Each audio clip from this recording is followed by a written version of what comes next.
Start recording.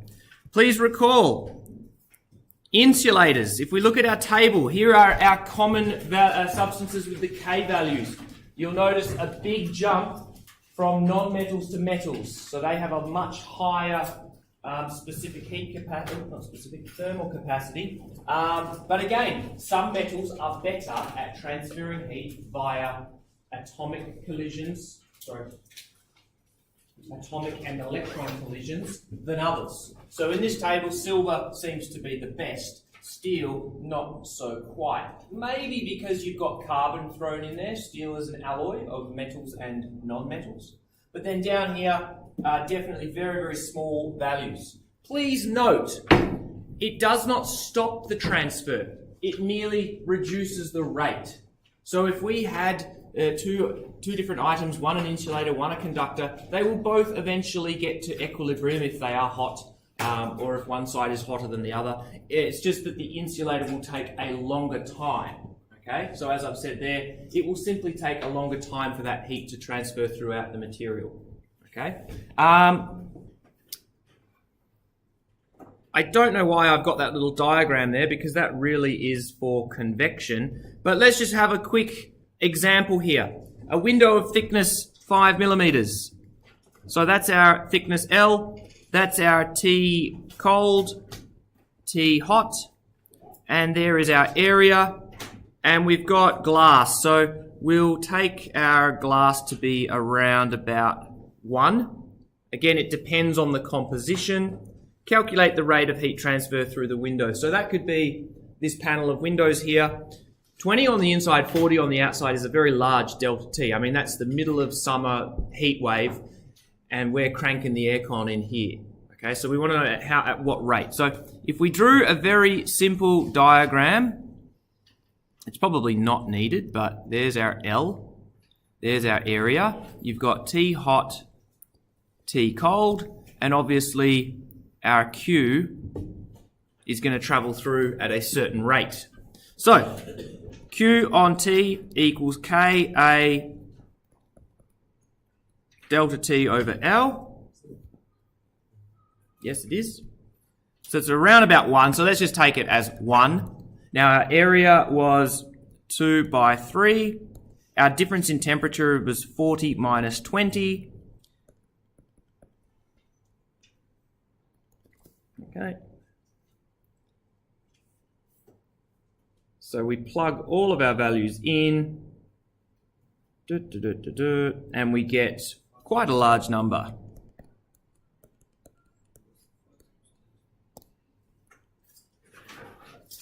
I get 24 kilowatts. Okay? So, yes? So the unit of thickness normally set is?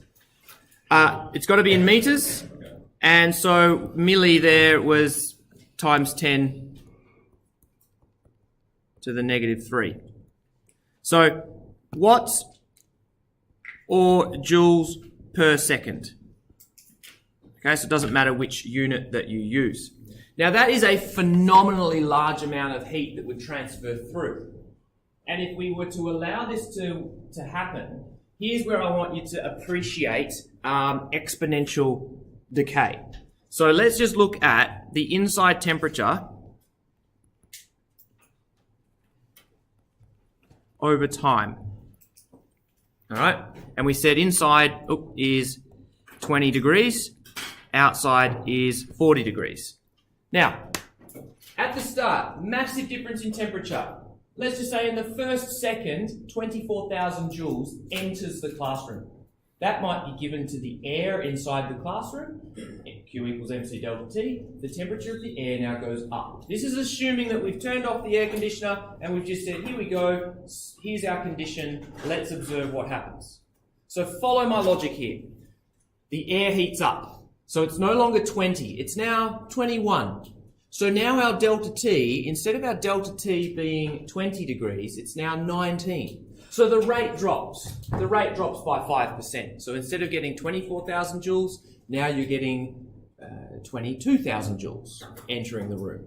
In the next second, we don't go up by 1 degree, we might go up by 0.8. Right? So now the delta T, instead of it being minus 19 degrees. Now it's minus 18.2.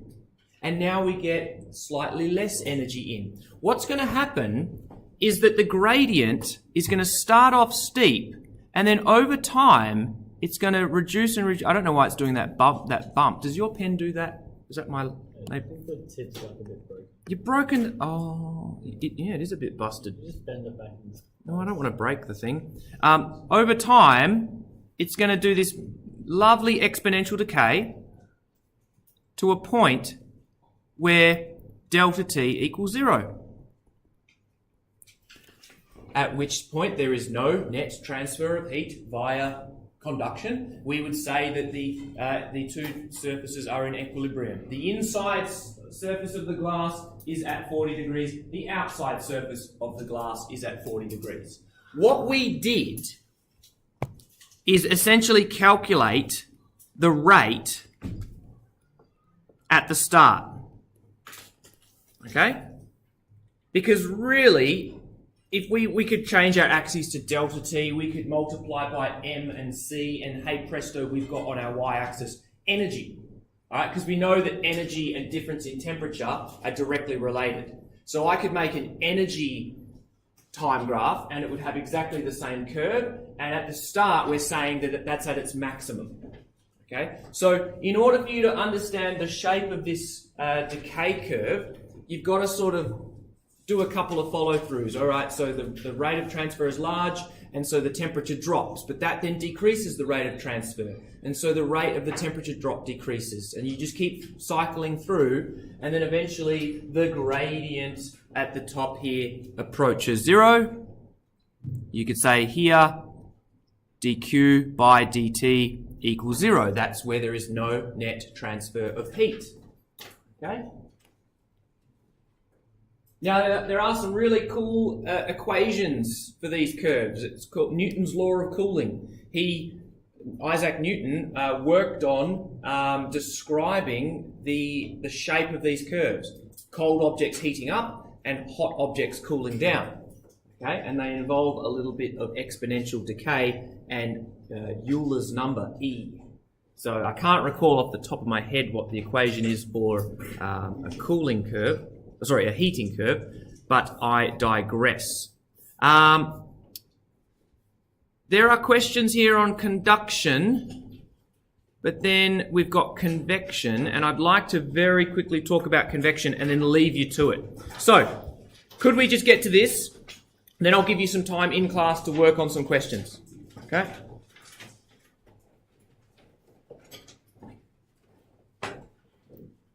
And I've just realized I've lost my convection notes. Why is that? Where is my convection? I probably deleted it. Oh well. Okay. We've got a few dot points here. Convection will only occur in fluids because this involves the movement of matter. So the big difference between conduction and convection involves the movement of energy and matter, whereas conduction just involves the movement of energy with no net movement. So, there is matter and energy due to differences in density. So, can we just follow my dot points here? I might even need to add a dot point. Let's go.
All right, try and get that into one of the dot points.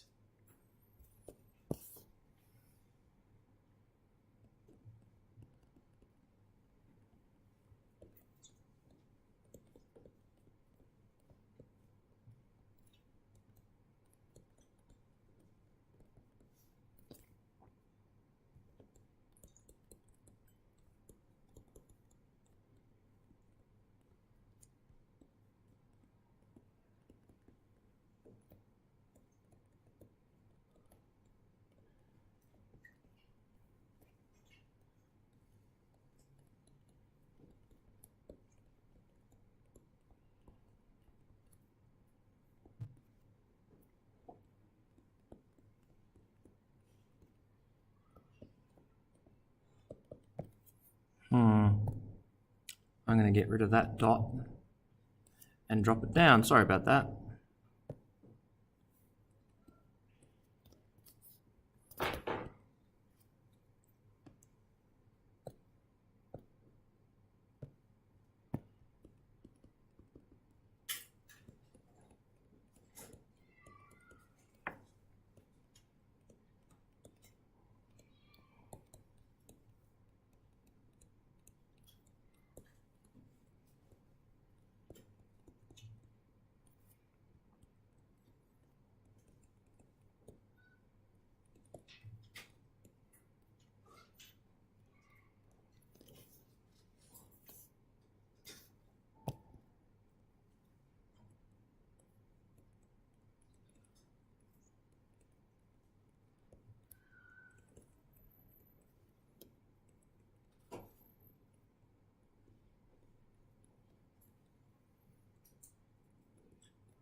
Okay, so I mean there's a lot going on to explain convection currents.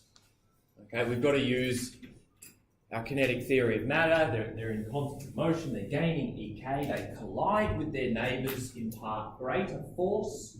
If you smack into your neighbour with more force, he is going to move further away. And so while these bumping and colliding is happening, these particles will literally travel further apart from each other. They occupy a greater volume. And that's what causes a difference in density. Okay? It's this difference in density which drives the convection current. So you literally have the colder, denser fluid falling down. So one last dot point.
So this is one of those, 4-mark explanation questions that could be as simple as explain how heat can be transferred from you boil water, explain how the heat is transferred to the water in the kettle.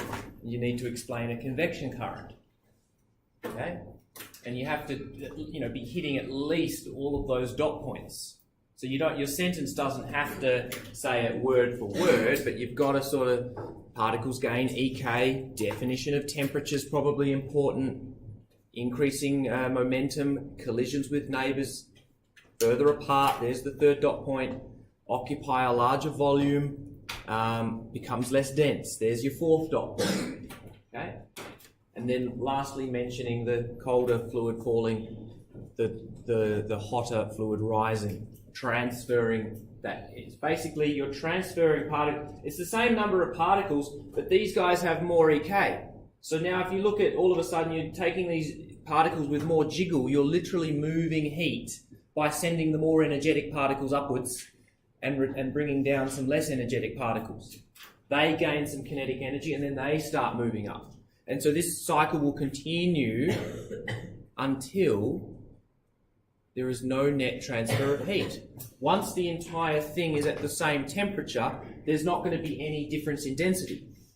All right? So you turn on your urn for your hot water. Once the hot water is all at the same temperature, there's not going to be any convection currents. Okay? So, we spoke very briefly about conduction, the factors affecting. There are factors that affect convection, but they are tricky. But the main one is that your Q on T is still proportional to the difference in temperature. And again, that's why you're going to get that exponential curve. The greater the temperature difference, the greater this effect occurs. It happens faster. Because have a think, the hotter the temperature, the more the jiggle, the lower the density, the faster it rises. Okay? So all of these transfer modes, evaporation, conduction, convection, radiation, they are all proportional to a temperature difference. The greater the difference, the greater the rate. Okay? So, lastly, still air. Well, basically, remember it's a net transfer of matter. We've got to take the jiggling particles and move them up normally, move them up there. If we can prevent them from moving, we can prevent the heat transfer. So if we can prevent fluids from travelling, then it's going to act as an insulator because most fluids are non-metals. Yeah. So if you're a fluid, water or air, you're a non-metal, and so you're a thermal insulator by conduction. Okay. So even though if we stop it moving, it's not going to be able to conduct heat, and it's not going to be able to convect heat either. So this is why I drew that strange diagram here. Could you go back one page and have a look at this weird diagram? So this is our nifty way of insulating houses. Now we don't really have it here. We've got some big thick curtains, but we'll talk about the curtains in a moment. This is known as double glazed insulation. Double glazed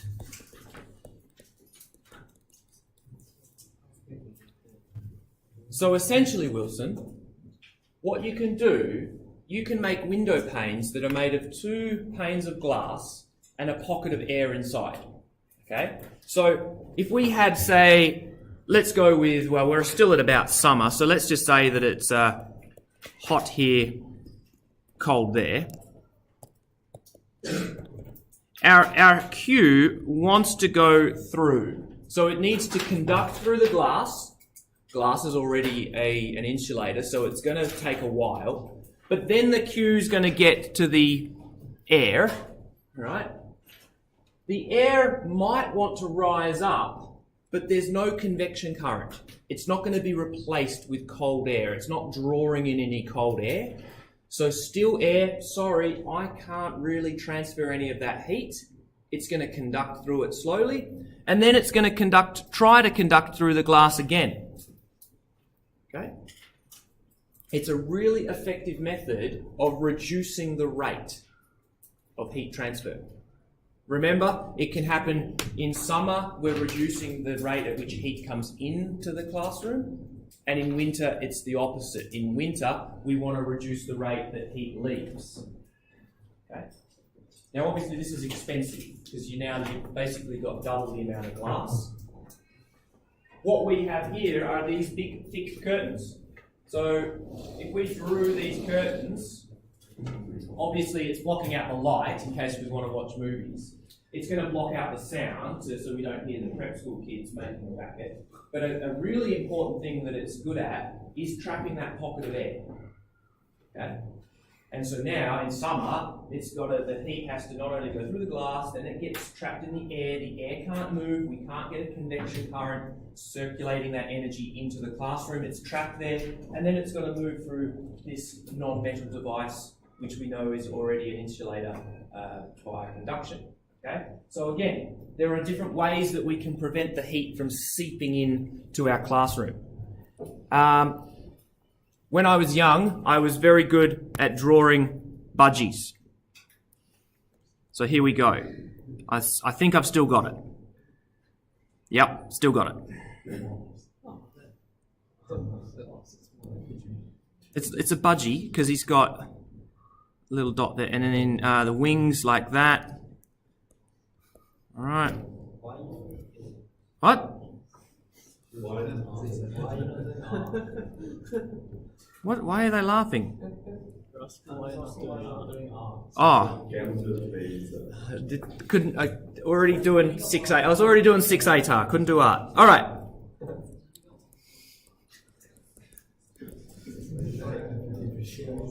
All right. So animals take advantage of still air.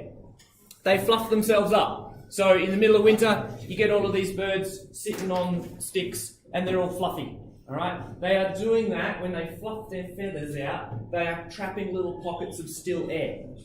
The heat is being produced via their metabolism, respiration. The heat wants to leave them. There wants to be a convection current, heat rising up away from them. But by trapping these pockets of air, it insulates them and it keeps the heat in. Okay? Dogs have fur.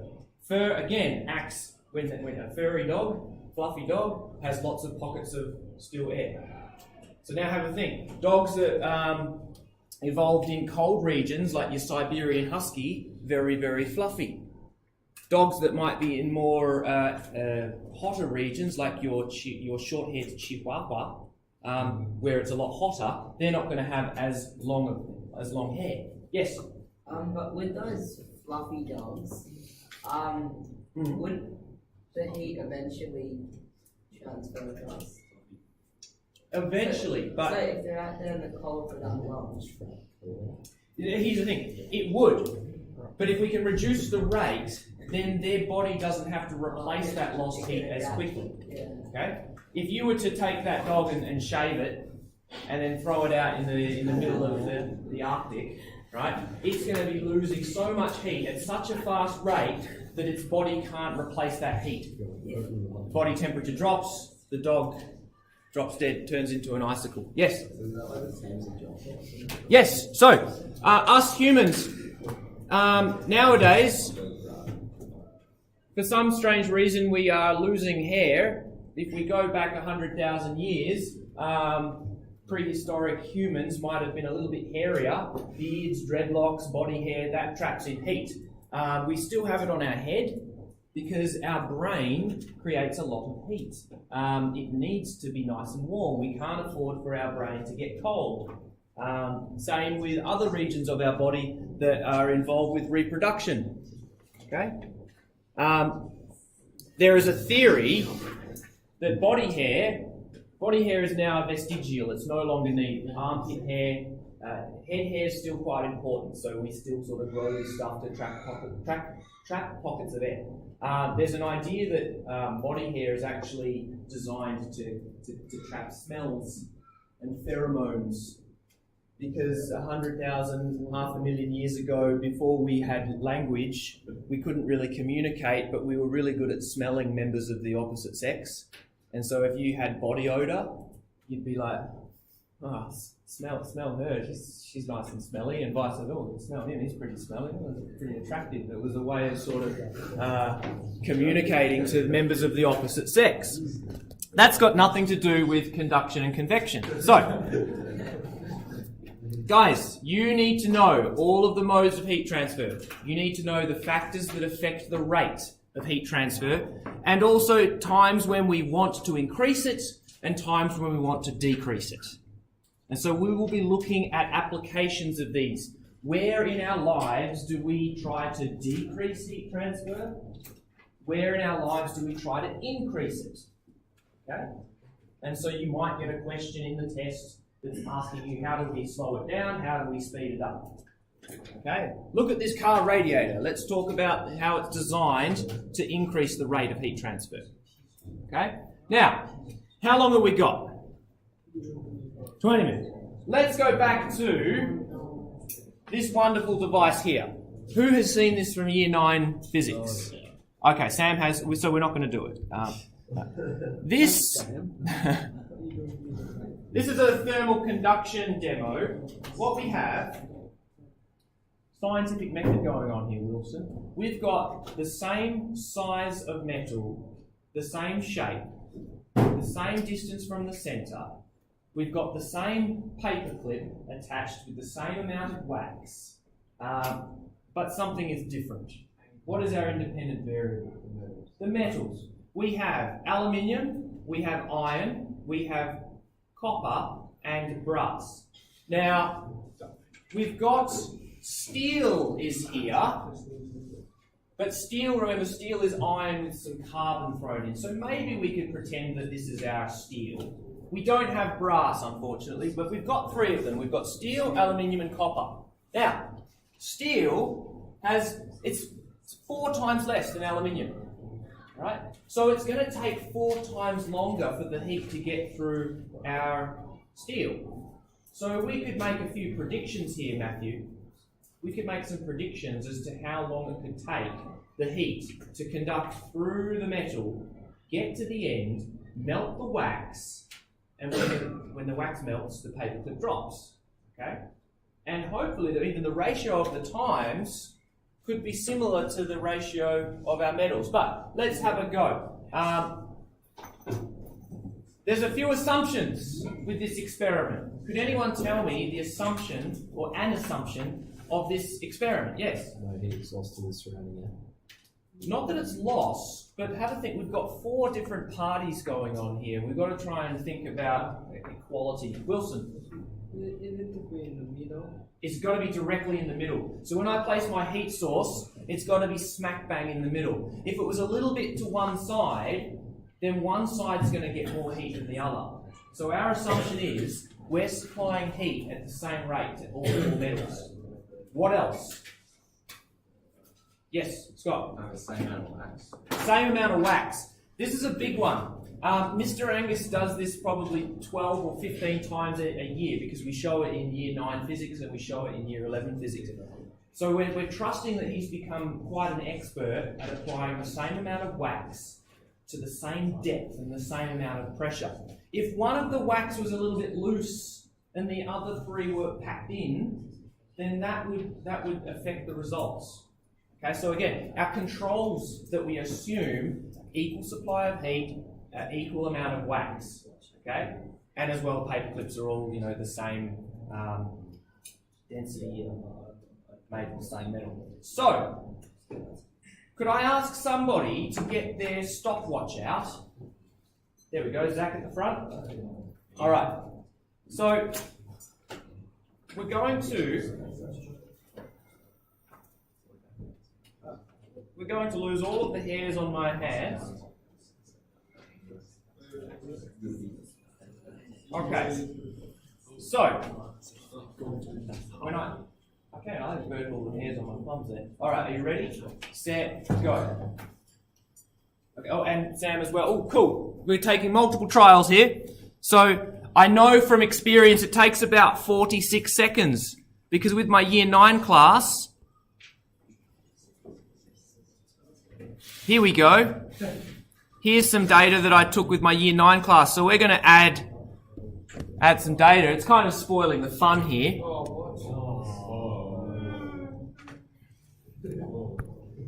But, so just for those playing in the audience, we've got Aluminium here, iron there. We've got brass at the back, copper at the front. So we're looking at copper at the front to be dropping, hopefully, in the next few seconds.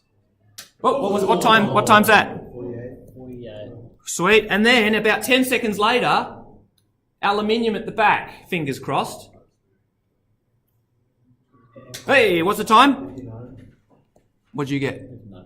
Okay. And we'll go 48 over here. Oh, is this something? Yeah, okay. And then we have to wait a while. Brass is a little bit longer. So maybe, I don't know, another 10 seconds. What time are we up to, Zach? 1. So 80 seconds. Oh no, dead time. Uh-oh. No, they're all still engaged. They haven't started. Oh, What's happening? it's like What time are we at, Zach? 138. Oh, what dropped? The back one. The brass. 98. And then iron at the front. We now have to wait another minute. Remember we said, I've got a minute now to talk.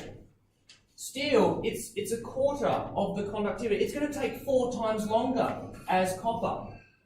Or 4 times longer as aluminium. So really, we could be waiting 4 times longer. We could be waiting 4 minutes.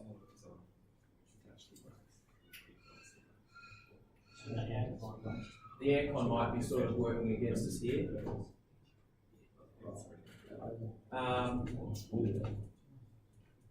But look at that. 2006. I went back to my 2016 OneNote and got very similar numbers. Oh, time? 121. 131. 131. Oh. Okay. We'll get ready. So, not too bad there. Cool. And we'll turn that off before it sets fire. So, please recall. Gentlemen, I know it was very exciting, but please recall, not all metals are created equal. They have different properties, chemical and physical properties. They have different thermal properties. Jackson. So, obviously, if we want to be taking heat away from something via conduction, it would pay to have everything made out of silver. In your computer, all the heat sinks could be made of silver. In your car radiator, make it out of silver. The vents that are in that air conditioner and outside the trooper's office, make them with silver. Well, no, that's not going to be a good idea. It's too expensive. Let's go down the copper. Maybe we can make them out of copper. And yes, we do see that. Heat sinks can be made of copper. You chuck them on your computer motherboard and it draws the heat via conduction at a much greater rate. Okay? Aluminium's not as good, but aluminium is nice and light. So if you need something to be light, like your car radiator, make it out of aluminium. It's a pretty good thermal conductor, but it's really, really light. Okay? If you wanted to remove heat, aluminium is a good metal to make your car radiator out of. You wouldn't make it out of silver because it's going to get too heavy. Sure, it's going to take heat from your engine, but now your car weighs an extra 40 or 50 kilos and an extra $40,000 or $50,000. Okay, so you've got to consider all of the properties when you want to make, design your air conditioner, design your car radiator, design your computer motherboard. All right, you now have in your booklet. It would help if I'm on the right OneNote. Some Pearson questions. So, if we were to go to page number 7, I'd like you now to work through the chapter 2.2 review questions. Okay? Some of them are explanation questions, some of them are calculation questions. I need you to get good at your explanation questions. Go. Okay.